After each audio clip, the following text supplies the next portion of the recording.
I'd like to ask this question because I have read it and I need to hear it from someone who practiced the faith. Is lying acceptable in Islam for the purpose of advancing the Islamic faith? Yes, lying is acceptable to make peace between husband and wife, and another occasion is in jihad. To make peace between husband and wife.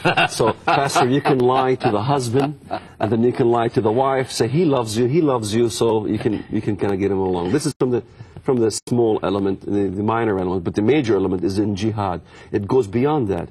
Covenant breaking is the major issue in Islam. You're allowed to break covenant because Muhammad, the Prophet of Islam, in the Hudaybiyah treaty with Quraysh, broke the covenant, and he was critiqued by his Muslim followers, and he says there is no covenant with unbelievers. In fact, Pastor, when I confronted my father, it was the last words with my father. I purchased land from my own father, and I had the bill of sale. And as I left, I asked my father, I said, Father, I'm not interested in the inheritance. I'm not interested in your blessings. I'm simply interested in the bill of sale that we have.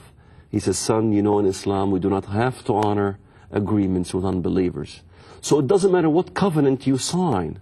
They don't have to honor the covenant. So what's the use of having all this peace treaty? All Christians must look at the word hudna, H-U-D-N-A. Hudna in Islam is the process of establishing covenant peace treaties with an enemy, and it's done for solely two purposes. One is to gain concessions, as the Palestinians did, and the other is to regain strength. This is why Hezbollah accepts this Hudna. It's not the Oslo Peace Accord, as we think. It's the Oslo Hudna Accord. You look at it as the Oslo Peace Accord, but in the Middle East, we call it the Oslo Hudna Accord. That's very interesting. That means any peace treaty they sign, they're not obligated to keep it. Not at all. Just an absolute waste of time to pursue it, because if they sign it, they simply are not going to honor it. And anybody who buys it is just becoming another Chamberlain. That's very, very interesting. I have never heard that. I have never read that, and I've done a lot of reading, but I've never, ever read that. That gives a complete clarity to a lot of things I have read.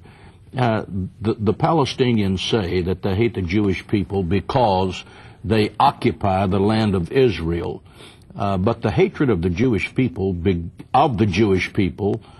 the Palestinians, began a long time before Israel became a state on May 15th, 1948. Why is it? What is the real truth of why the Islamic people, the Palestinian people, the Hamas people, the Hezbollah people hate the Israeli people?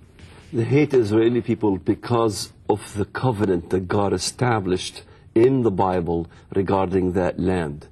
We must understand that the author of the Quran cannot be the same author of the Bible.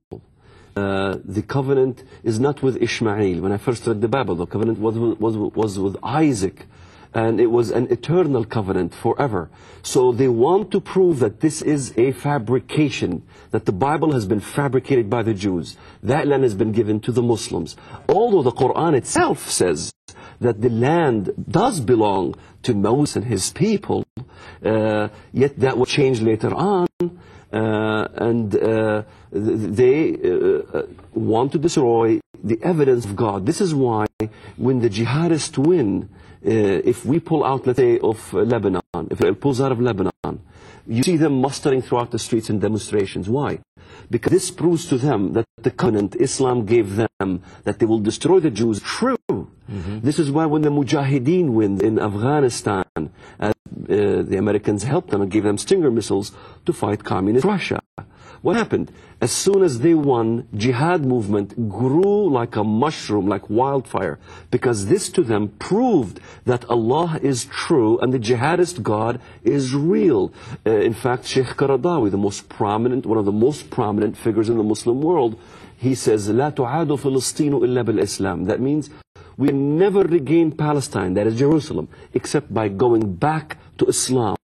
We can never use secularism, we can never use socialism, We never use communism. Only via Islam will we bring Palestine back, which will give them the confidence that their faith is true. So it's confidence build-up, if you will. In the Bible, however, we don't need this confidence build-up because the elements of fulfillment in the Bible is tremendous. We have 8,352 verses of prophetic nature in the Bible. When I read the Word of God, the true Word of God, Pastor, I started realizing, wow, just as Isaiah said, I am God and there is no other. I am God and there is none like me. Foretelling the end from the beginning. You don't have this aspect in Islam. So in essence, Satan wants to kind of parallel something. And as you see it fulfilled, as you see the Muslims killing the Jews, it's fulfilling a part of Islamic dogma. When you see the Antichrist even coming with 7-year covenant, do you know the Mahdi comes with a 7-year covenant peace treaty? So in essence, there is evil and there is good. There is God and there is Satan. Tell us how you became a Christian. Just what I am saying. I read the Bible. I was a terrorist. I planted a bomb in a bank. I wanted to kill Jews. I hated them. I was called a freedom fighter. When I changed my mind and I loved the Jewish people and I loved the Americans and I took my racism away, now I was being labeled as a racist. I read the Bible in 1993 and spent a year researching it because my wife asked me, where are the corruptions in the Bible? I was going to convert her to Islam. Because as Muslims, we believe the Jews corrupted the Bible. And I started studying it. I ran into thousands of verses which spoke in our time.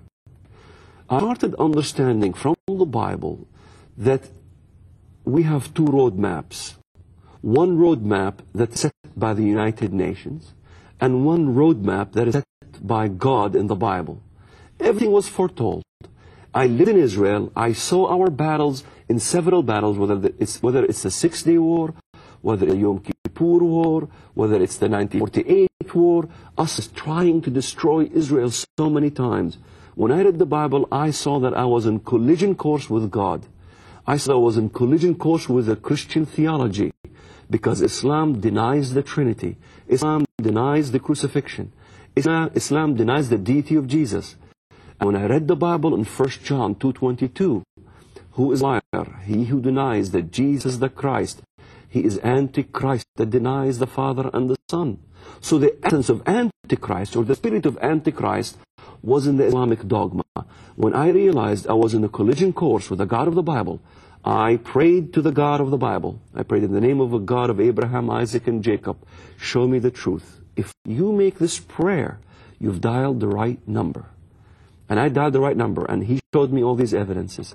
It was overwhelming. I had to make an investment, and the Bible was the best investment. The Bible is the best investment. The truth in the Bible is the best investment any man can make. Is this the Bible you bought? Yes, sir. It's the Bible. Let me show it to the people. This is the Bible, and you paid, what, $10 for it? $10. $10. This Bible and truth in it changed his life, and it will change your life. The people who have a Bible that's falling apart have a life that's not. You need to know what's in this book. I'd like to ask you this question. The Israelis and Hezbollah have just finished a 34-day war in Lebanon. There is now what I call a shaky ceasefire. Where do you see this conflict going? I see Hezbollah accepting a cessation of hostilities, as Condoleezza Rice states it. Yet, as I mentioned before, that this is what Islam calls hudna. The Palestinians will sign peace treaties with Israel. That's not a problem. It is permissible to sign a peace treaty with the enemy. They are regaining strength. The United Nations clearly says that they will not disarm Hezbollah. So Hezbollah is going to continue to be armed. They will have more smarter missiles. It won't be Katyusha rockets next time. It will be missile-guided missiles that will even hit the Knesset, if you will. They are collaborating with Iran. They are an Iranian government.